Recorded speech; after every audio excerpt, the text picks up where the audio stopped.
Hello, everyone. Welcome back to Bracket Fantasy Sports Cards. This is your Week 10 review of Fantasy Rip League and our preview of Week 11. We're going to do bold predictions today. We're going to go over our lineup. Lots of cool stuff. Jeff, you ready? I was born ready. Born ready. All right, let's do it. So the first matchup from Week 10, Derb Sports Talk and Cards versus Bracket Fantasy Sports Cards. We both ripped 2020 Absolute Mega Boxes, and actually Absolute was the product of the week. I think there was only one, maybe two, we'll go over it, but one or two that didn't play Absolute. So we both did a Mega Box against each other. We ended up with 5 multipliers, and Derb had 3. He had an autograph times 6 of Joshua Kelly, got him 12 points, and a Justin Jefferson times 4 mem card for 70 points. But we pulled out the win on this one. 195.12 to 139.90. We had the Lamar Jackson times 2. We had a KJ Hamler autograph for 42 points. Brandon Ayuk had a game, so we got a multiplier for times 2 of him for 32 points. Bears defense on Monday night pulling it together, 24 points. We did pretty good. Almost broke 200, which I believe is what I said we would get 200 out of there. So we got 195.12, pretty close. We take the win. Our record moves to 7-3, and Derb drops to 4-5 on the year. Second matchup was JPN Sports Cards with the 2020 Absolute Mega and a Value Pack against Spurs Cards 21 playing the 502 Frank Firebox repack. He pulled, I don't know if you saw that, but he pulled a graded PSA 10 Kyler Murray Chronicles rookie. It was really nice. Wow. Yeah, not playable, but, well, it would have been, but times 1. And he had Roethlisberger times 2, which was a good play. He had almost 60 points out of Roethlisberger. And he had Stephon Diggs times 3 for 60 points. So JPN had 3 multipliers, Michael Thomas, Jerry Jeudy times 4, and Mike Gesicki. So he ended up with 118.12, and Spurs Cards takes the win with 193.74, bringing him to 4-5, and JPN dropping to 5-5 on the year. Next matchup was House of Cards with a 2020 Absolute Mixer. He had like a gravity pack and a hanger box and a blaster. Ended up with all but 1 positions having a times 2 multiplier. So that was pretty good. But one of them was the Broncos D, which had negative 4 points. So that multiplied by 2 is negative 8. And House of Cards just did an interview with Sports Cards Talk Show and talked about that specific thing. And it happened. Negative points for defense multiplied. So he fell to DeBuffman with the number 1 score of the week. DeBuffman's 2020 Absolute Mega Box, getting him 238.22 points. Player and card of the week was the Chase Claypool autograph. Is gone today. Ooh, 116 might be a vet. Oh no, wow. Look at that. Boom. Times 6, y'all. Chase Claypool. I'll be back with my lineup. He ended up with 115.8 points for that. Wow. Pretty good. Yeah, pretty good. So he dominated that win, moving him to 7-3 with 238.22 points, beating House of Cards, dropping to 3-6 with 111.04. Last matchup was an easy one. Card Dojo with his 2020 Absolute Mixer. Fulk Rips, forfeit, no entry. So Card Dojo ended up with 141.40 points. Sean did pretty good with his Kyler Murray times 2 multiplier for 61.8. Did you see how that Cardinals game ended? Oh, absolutely. With the Hail Murray. Hashtag Hail Murray. You get to see greatness every once in a while, and that was one of those greatest moments. Yeah, every time Kyler Murray plays. Lately, he's just been on fire. So that was a good play, times 2. He also had a Stephon Diggs times 2 for 40 points. Could have probably won even with an opponent, but 141.40, bringing his record to 4-5. Folk drops to 3-6. Hendo's Hobbies was on bye in week 10. So here's a look at the standings. DeBuffman moving into first place. Bracket Fantasy Sports Cards in second place, and DeBuffman has us by 9 total points on the year. So we were both at 7-3. He's just got the slight edge with total points scored. Hendo's Hobbies moving into third place at 5-4. JPN in fourth at 5-5. And then Derb, Spurs Cards, and the Card Dojo all tied at 4-5. And bringing up the rear, House of Cards and Folk Rips 3-6. So that is the standings currently. Week 11, DeBuffman will be on bye. So if we can take a win, we will move into first place. The rest of the matchups are going to be Hendo versus us, Spurs Cards 21 versus House of Cards, Derb Sports Talking Cards versus the Card Dojo, and JPN versus Folk Rips. So it should be some good matchups there. All right, we are going to go over our Week 11 lineup from our Absolute Rip. We did Absolute again. I know Panini has pushed back a lot of releases, so I was kind of hoping that we'd get some hobby boxes or something of the new releases that were supposed to come out, but they've all been pushed back to December right now. So we're doing Absolute again. We ripped 2 value packs and a blaster box. That video is available if you want to watch that to see us rip these, but all these cards came out of that rip. So at quarterback, we are playing Patrick Mahomes, playing at Las Vegas, Sunday Night Football. Should be a good matchup. We got two Chiefs going in this one, so A little redemption game for him after getting slapped in the face by the Raiders the last time. yeah, I don't mind playing Mahomes. I mean, that's a good play. There were two pretty decent multipliers for quarterback that I would have rather played, but they were both on bye. Josh Allen and Daniel Jones ×2 could have been good, but they are both on bye. So Patrick Mahomes ×1. At running back, you want to take this one? Jonathan Taylor. Jonathan Taylor. Kind of, I mean, they keep bouncing around on who they have as running back, whoever has the hot hand. Yeah. And we're hoping this week it's Jonathan Taylor. Naheem Hines last time. Yeah. Yeah. Well, it's ×4, so even if he can get 7 or 8 points, it should be decent. So going with the mem card, you get a mem card, and if it's a player that's playable, you definitely want to use that. So Jonathan Taylor, RB1.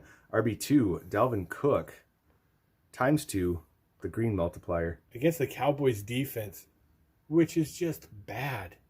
There's just no good spin on that. They're just bad. They're just bad, yeah. They're kind of all around. And that offense was great for the first half of the year and then has fallen apart since. So we're hoping they just get crushed by Dalvin Cook. Yeah. He looked good tonight. I know that. So, all right. Wide receiver 1. We are going with a no multiplier, just base. DeAndre Hopkins, receiver of the Hail Mary. #Hail Mary. Great player. I have total confidence in him playing Thursday Night Football at Seattle. They beat Seattle earlier in the year, but it was at home. No secondary, so he should have a good game. Yeah, they give up the most fantasy points to quarterbacks, I know, so I assume that translates to receivers. Wide receiver 2, we're going with Julio Jones. Got a cool stargazing. It's just a ×1 base insert, but cool card. Julio Jones taking on New Orleans, in New Orleans. They're not going to have Breeze, so I assume Atlanta's going to get up on them pretty easy, and usually they do that with Julio. So I'm expecting at least 100 yards out of Julio. Tight end, you want to cover the tight end? Travis Kelce, gonna go with the quarterback tight end combo. I mean, he hasn't had really a bad game all year. No, and you could do worse than that combo for sure. So we feel like that's a good safe play right there. Yeah, that is the Sunday night game, right? Yeah. Sunday night game, so it should be fun to watch. Bobby Wagner. Who nobody has played this year yet, and I don't know why. Yeah. He's really good. Yeah, that's a joke because in week 10 there were about 5 of us that played this exact card, and we pulled it again. So Bobby Wagner, he got 9.5 points this week 10. So I'm assuming he'll get about that again against Arizona. So I think that's a good play, Bobby Wagner. We had some other options, but that's going to be it. And our defense is going to be the Jeff Okudah parallel rookie going for the Lions. So Lions defense ×2 against Carolina. I think it'll be okay. We don't know if Teddy Bridgewater's playing or not, but they stick the backup in there. We feel pretty confident in it. Yeah, Detroit always has a sneaky good defense too. They'll always get, even if they lose, they'll get some picks and should be good. So yeah, that's our lineup for week 11. I feel less confident in this than last week, but still pretty confident. I think we'll get 150 points. That's my prediction. 150 points out of this. Sound about right to you? That sounds like a good safe bet. Oh, you know what that sound means? It's time for bold predictions. So last week we did pretty good on our bold predictions. I personally picked Justin Herbert and Tua Tagovailoa to finish as top 15 quarterbacks, and that happened. Herbert was 9th overall, and Tua was 14th overall. And it was a good game. It was a good game. It was close. Another one, I mean, you can practically bet on this now, but San Diego lost by 1 score. It was 8 points, but that's still technically 1 score. And I think that's 6 or 7 on the year they've dropped by 1 score. So just brutal. But it's a good team that gets close and just can't get over the hump. But I also predicted that 60-point over total for the game, and the game finished at 50 points total. So I was half right. Well, 2/3 right. Yeah, I think it was pretty close, though. You're gonna have to give yourself a win on that one. I'm gonna 2/3. Pat myself on the back. Oh. I mean, top 15 to predict 2 top 15 quarterbacks on the week is pretty good. Giants beat the Eagles.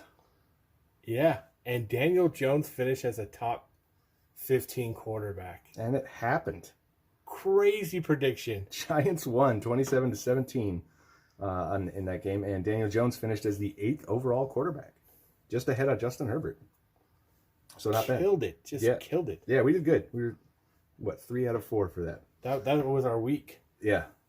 Yeah, and this doesn't translate to actual fantasy because we both got our butts kicked in regular fantasy. Yeah, we did. It was not a good week. I got the worst beating out of the league this week. Oh, I did not score over 200 points, and that's really bad in our league. So yeah, it was brutal. Hard to watch. I actually took a nap for half a Sunday, so it was a butt kicking. Okay, bold predictions for week 11. Jeff, what do you got? All right, I'm going to go with Terry McLaurin finishing as a top 15 wide receiver.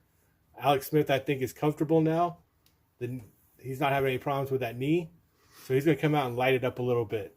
Might be a little bit of a shootout against the Bengals because Bro has been lighting it up all year. Yeah. So this week we're going to do a wide receiver and a running back instead of our normal quarterback stuff. So who do you got for running back? My running back is Josh Jacobs, and I'm going crazy on this one.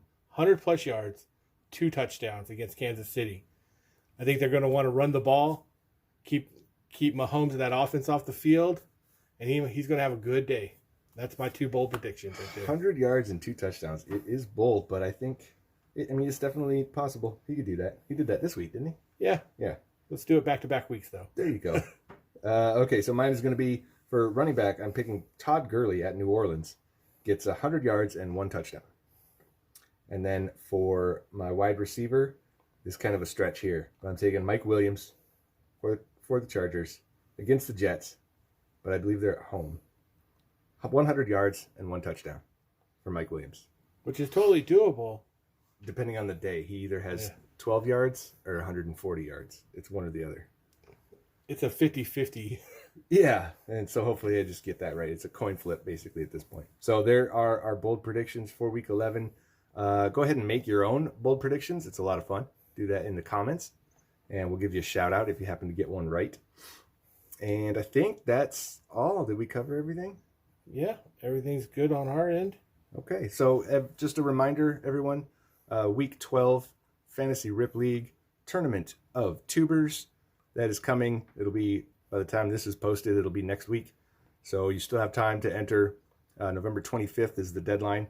All you have to do is post a video where you rip some cards and make your fantasy lineup, just like we're doing here. And anyone can enter. It's free to enter. There's going to be prizes.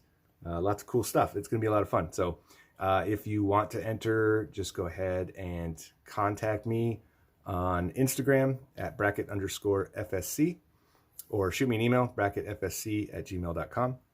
And I can send you the pages that you can print out for, it's got the fantasy point multipliers and all that good stuff, and the playboard. So do that. If you don't want to enter, but one of your favorite YouTubers might want to enter, make sure to let them know that this is going on so we can get some more people involved. I think we've got 4 on top of who's normally in the league right now. So I'd like to get up to 10. If we could do that, it'd be awesome. Come show off your knowledge, put a lineup together, put it up against the guys in the league. Yeah, it's a lot of fun. It involves, cards and fantasy football. What could be better? So And prizes. And prizes. There's going to be a lot of prizes on the line. So top scorer is going to take it all. So should be a lot of fun. And I think that's it. I think we've covered everything. So that'll do it. Please like, comment, and subscribe if you haven't already, and we will see you on the next video.